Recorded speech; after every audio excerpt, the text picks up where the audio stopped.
So we are here today with some marriage legends, 34 years, and I've known them for 32. Oh, great. My parents. I always think it's crucial, like, if you want to go somewhere in life, talk to someone who's been there. Talk to someone who has the results you want to have. And so we're going to talk to some people who have been married for a super long time because they're old. Thanks. Looking back on 34 years, would you get married all over again? Yes. Absolutely. Yeah? Without a doubt. No questions. No questions asked. Yeah. Okay. In fact, I'd probably answer quicker than I did then. Really? Like, you'd be like, get me to the altar. Yeah, let's I wanna go. get married today. Let's go. Let's get to the wedding chapel. So is marriage that amazing, that valuable, that impactful, that worthwhile? Because we have a generation that's saying, I don't care about marriage. I don't want to be married. It's not worth it. It gets better every year. Every year that you fight through the ups and downs, it's better. Everything about marriage, all the different aspects of marriage, it gets better. It gets sweeter. It gets deeper. And it's like, if only they knew to fight through the valley to get to the mountain, that it's going to be this, it's just better. And you got to fight. You know, anything worth anything, you have to fight for. Yeah. Ooh, that's good. That's really good. You know, you got to get some grit. And this is like the third phase. Would I call it third phase? What were the first two phases? We are in the third phase, ready to launch. You're meeting, and then you get married, and you have kids, and then That's now four. all of our kids have moved out, and Oh, empty nesters. yes, Yeah. and it's not easy. Wait, has it become easier? I said it's not easy. No, It's another transition. It's another Yeah. thing you're going through together. yeah. Yeah, it's a new learning phase again. I think you have to, it goes back to that grit of being willing to learn again, being willing to say, okay, let's start dating again. Yeah, she actually told me that. She goes, "You need to buy me flowers." How do I do that? I did that a couple times. She goes, "No, you need to do it a lot." But just being willing to date again, Yeah. you know, because you kind of go through that phase where you invest in the kids, and that's what you're doing. Even though, yes, you've gone out with friends and you've done all that, but it's time to do it again, and in a new, inviting way. And how do you? Because you have to reignite again, you know. Not that you got to invite the Sizzle back. Ooh, invite the Sizzle back. That's like a hashtag right there. That will tweet. That will tweet. Okay, if you saw each other on your wedding day, like, okay, so if you were able to go back 34 years ago and give yourself one advice about marriage, what would you say to yourself? Don't be so critical. Don't be so critical. We all make mistakes, and we all need grace. To know that in this walk that you're going to get hurt, but to know their heart's intent is for you and not against you in that process. It's so easy to jump to the defensive and that they're against you. And we have to believe in their intent. It's true to you. So to trust that and not be defensive and push it away, because so many times you're creating the situation that you're fearful of. You're creating it yourself That's really. because of mistrusting the intent of their heart. And it's easy to create that situation that you're so fearful of. You create it in yourself, and then it becomes even bigger. And to jump in to say I'm sorry quicker, because then the argument, it becomes this compilation of so many things rather than what's on the table at the time. Make up quick. Hey, and the makeup is always fun. Oh, gosh. I want to end this interview now. We are not doing this. Just being truthful. You're making me blush, Mom. Making me blush.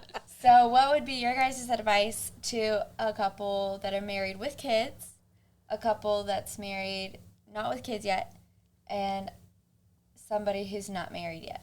If you're dating and not married yet, I would say as hard as it is to run with purity, because to be able to give that gift of purity to that other person is an absolute amazing gift that you can give. We were not able to give that gift to each other. And it also plays such a crucial part of your marriage in the future. Not that you can't overcome that, because you can. We are evidence of that. God gives grace there to run with that and to become even sweeter, because he's a redeemer. That's what he is. But if you can run with purity and be able to, that just gives it so much more. With kids, the best gift that you can give your kids is to fight for this, to keep this strong and to show them the commitment and love unconditionally. That's the best gift you can give your kids ever. It gives them security beyond measure. I've heard the quote, like, your kid's security comes from the strength of the marriage. Yes. And I believe that, because it's not when you give up on this, it's like ripping flesh apart. And the whole family just, it's not just you two that is hurting. And then that security just feeds into to their life, to their marriages, to their children. It just continues. So to fight for this and to keep this going is the best gift ever. You know, as hard as that can be at times, loving them and fighting for this is a gift. So without kids, deepen your relationship. While you don't have kids and there's nothing pulling you, as in, because kids pull you in all directions. Invest in your marriage. And More dates now, because when you have kids, it doesn't happen as much. and run after Christ. And if you're not running after Christ, let's have a conversation. Because when he becomes your center and you're running towards him, both of you in your relationship, you're getting closer together. Dad, there are a lot of men out there who do not have a godly father who showed them how to be a husband. What advice do you give to them? Don't be selfish, because I played a lot of golf. I rode a lot of motorcycles. I had a lot of toys. Don't be selfish. Spend your time with your family and your best friend in the world more than your high school buddies or college buddies. Take care of her. Your responsibility is to take care of her. That's priority number one. Well, priority number one is your relationship with God, Jesus Christ, my Lord and Savior, then my wife, then my kids, and then everybody else after that. And then comes work. Work is really way down there on the list of priorities as far as what is really, really important. You know, it takes that work to support the family, but yet it's not even in the top 5, I would say. Yeah, one of my mentors shared with me, you can have 2 of 3 things: a great job, a great golf game, or a great family and marriage. You can only have 2. Choose your 2 wisely. Did you have any more thoughts? No, that was it. The priority is Really extremely important. You almost cried? Oh. You had Megan almost have a tear. I'll have a tear. But That's it. you know, our works.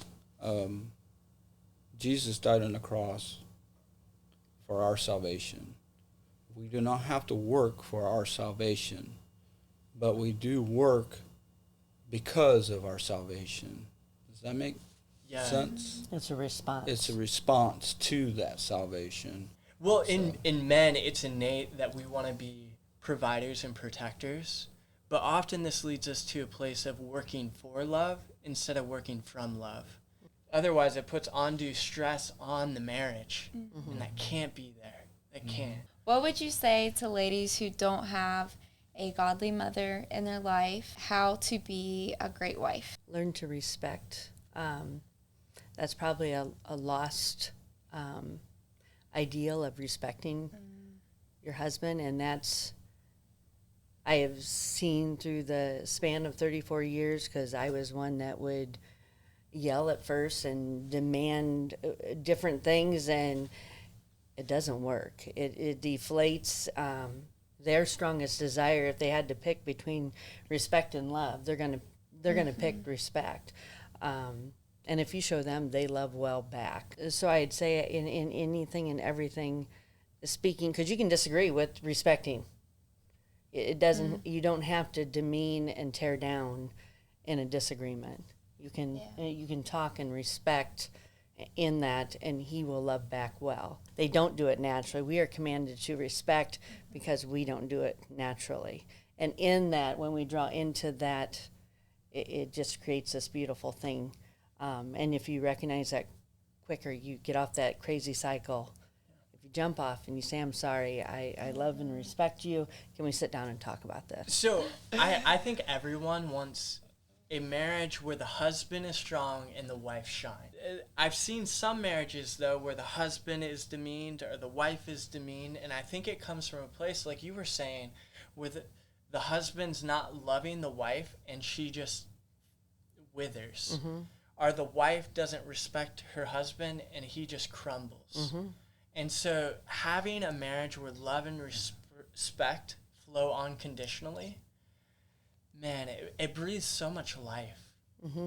You know, I grew up with a family that one would yell and the other one would just do it. Well, I came in, thought, well, if I yelled at Dad, he would just do what I said. And he would jump 2 miles and go beyond, and 'cause that's what I seen. And they were just doing what they seen. That was our first argument, and I won, by the way. Because he yelled back, and it was like, whoa, I yelled as loud as I could. I said, I win. I yell louder. But that is not the way to do your marriage either. But it doesn't work. But if you recognize what you brought into the marriage and be willing to talk about it and to move from there and to love and respect and keeping God at the center, has to in the spokes of the wheel, God at the center, and seeing the different paradigms of your life, and are they lining up together? We had a conversation earlier today off camera about when life squeezes you, what comes out. And ideally it's Jesus, because marriage is going to squeeze you, and what comes out? Is it love? Is it respect? Is it the fruit of the Spirit? Is it stuff that's going to build up your marriage? Or is it the fruit of the flesh that's going to destroy your marriage? And you have to decide what you're cultivating in your heart, because that's going to be cultivated in your marriage. And I really love this conversation with you guys, because this 34 years of wisdom is going to bless a lot of people and speak to them. So thank you guys for doing this. Yeah. Thank you. 3 subscribers. Yeah, bless our 3 subscribers. One, Bless you.